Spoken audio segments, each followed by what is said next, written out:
Your car payment is $600 a month.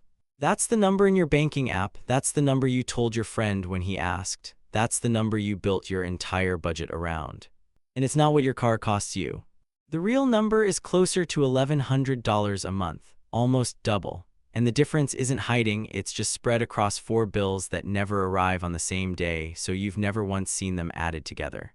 I'm going to add them together right now, and then I'm going to show you a 5th cost that's bigger than any of the 4, that never sends a bill at all, and that most people don't find out about until the day they try to sell. Stay with me, because by the end you're going to know the actual price of the thing sitting in your driveway, and then I'll make the honest case for paying it, because there is one. Let's start with what you think you're paying. $600 a month? That's a car somewhere around $33,000 with a little down, financed over 5 years at a rate that isn't great and isn't terrible. That's not a fancy car. That's a normal car bought by a normal person in a normal year.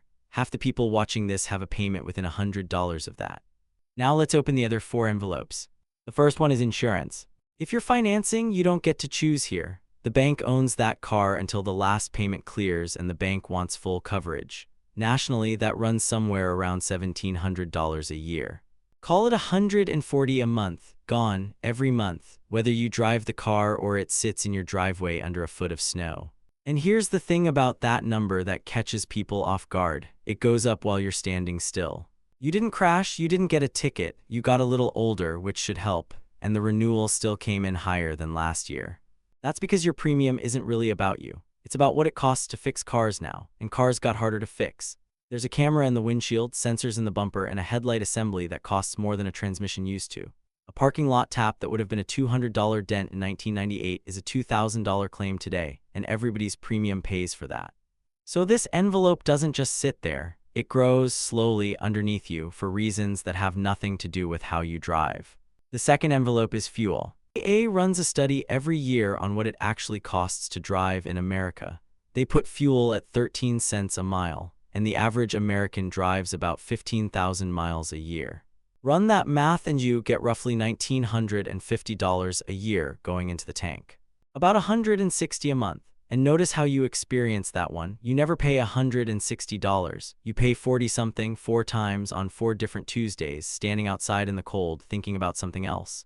Nobody has ever driven away from a gas station and thought that was a 5th of my car payment. The third envelope is maintenance, repairs, and tires. This is the one people underestimate the hardest because it's lumpy. Nothing happens for 8 months and then everything happens in 1 week. Oil, brake pads, a battery in January, an alignment because of that pothole you still think about, and tires, which people forget are a consumable, like gas, just on a slower clock.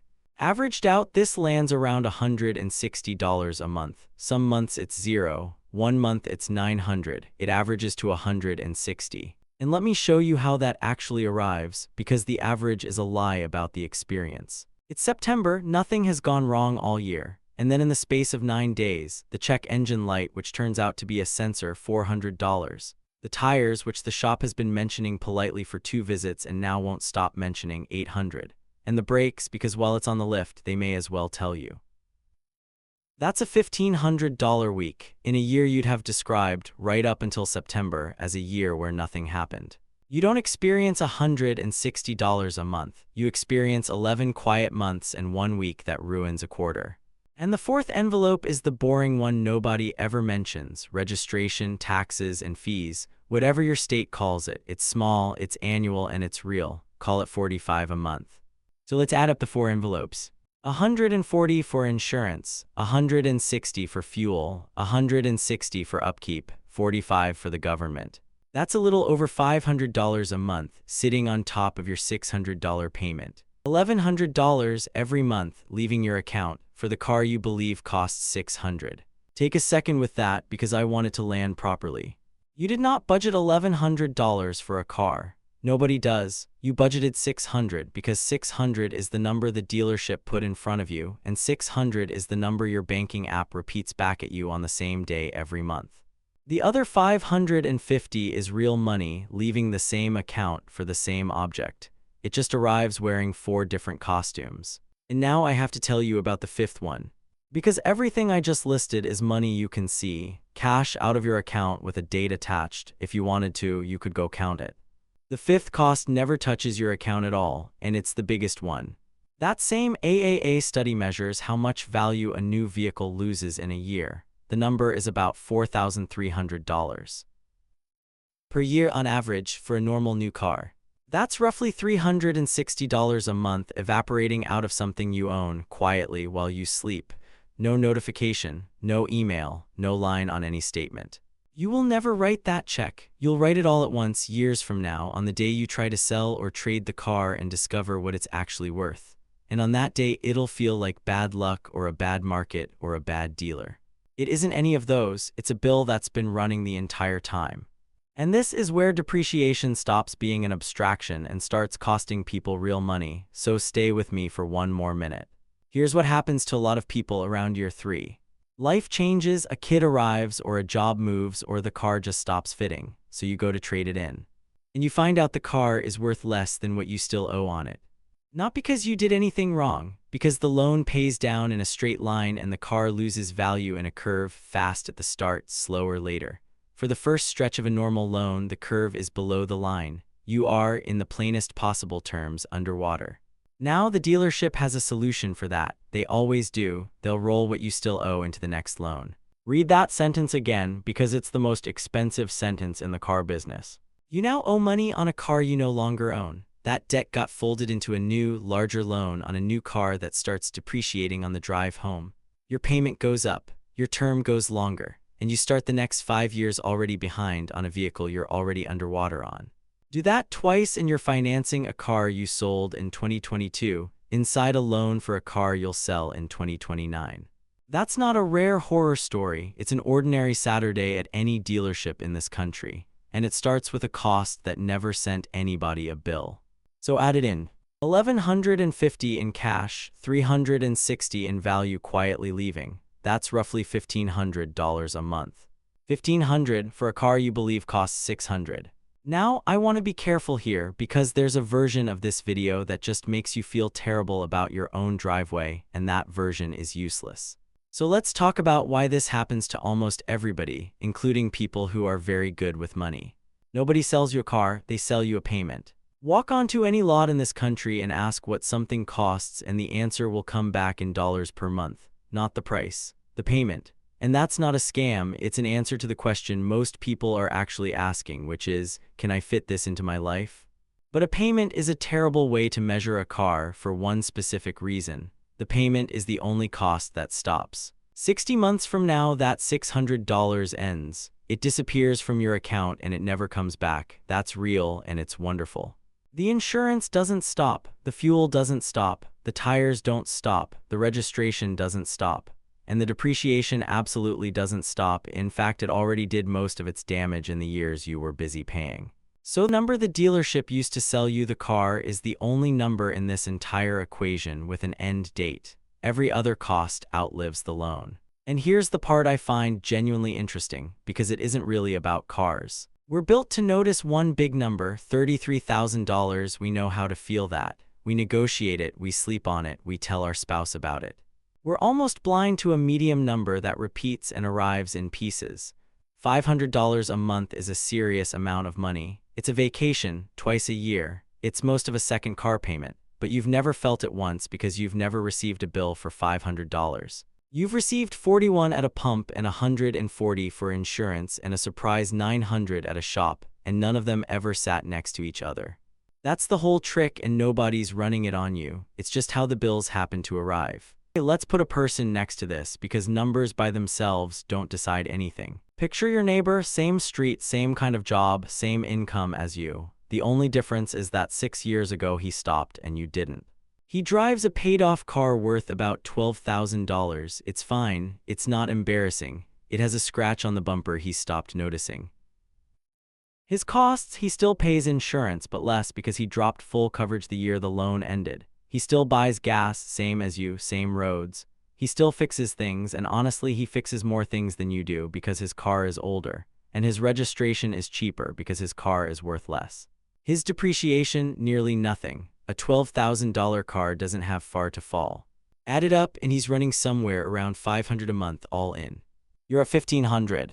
That's $1,000 a month between two people on the same street driving to the same kinds of jobs. Not because he's disciplined and you're not, because his loan ended and yours didn't, and because he decided not to start another one. Do that for 5 years and it's $60,000. But your neighbor didn't put that in a jar. Let's follow it because this is where the gap stops being a gap and starts compounding. He doesn't do anything clever with it. No stock picking, no timing anything. He sets up a transfer for a portion of it, call it $600 a month, the exact amount your payment is, into a plain index fund, and then he ignores it the way you ignore your car payment. Year 1, he's got a few $1,000s and it's unremarkable.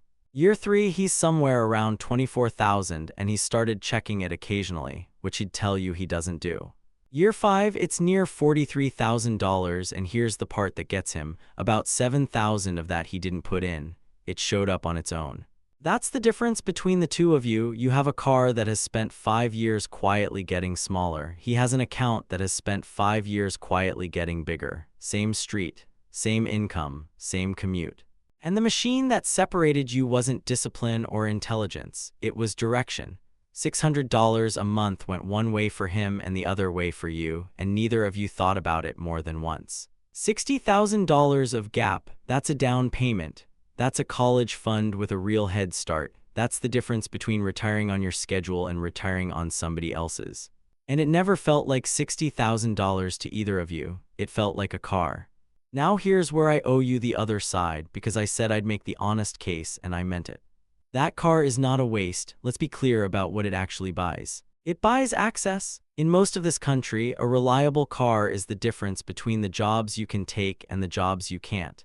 It's the difference between a 40-minute commute and no commute at all, because the job that pays more is on the other side of a city with no train. It buys reliability, which is a real financial product. A newer car under warranty doesn't strand you on the morning of an interview. It doesn't turn a Tuesday into a $2,000 emergency. Your neighbor with the paid-off car is saving money right up until the transmission decides otherwise, and then he isn't. It buys time, and time is the one thing on this list you genuinely cannot buy back. And it buys safety, and I'm not going to make a spreadsheet argument against a car with better crash structure and better brakes when there are people in the back seat. So no, I'm not telling you the car was a mistake. I'm telling you the price was $1,500 a month and you were shown $600, and you deserve to know the real one before you signed rather than after. Because knowing it changes what you do next, and that's the entire point of this. If you're already in it, you're not trapped. You have 3 moves and they're all boring, which is why they work. You can shop the insurance. Actually shop it, 3 quotes, same coverage, 20 minutes on a Sunday. That number moves more than people expect because it was never really about you, and loyalty to an insurer has a price that they charge you quietly for years. You can keep the car after the loan ends. This is the big one, and it's worth being specific about why. The most expensive years of a car are the first 4. That's when depreciation is steepest and the payment is running at the same time, both bills at full volume together. The cheapest years of that exact same car are years 6 through 10, paid off, depreciation mostly finished, still perfectly capable of getting you to work. Almost everybody sells the car right as it enters the good part.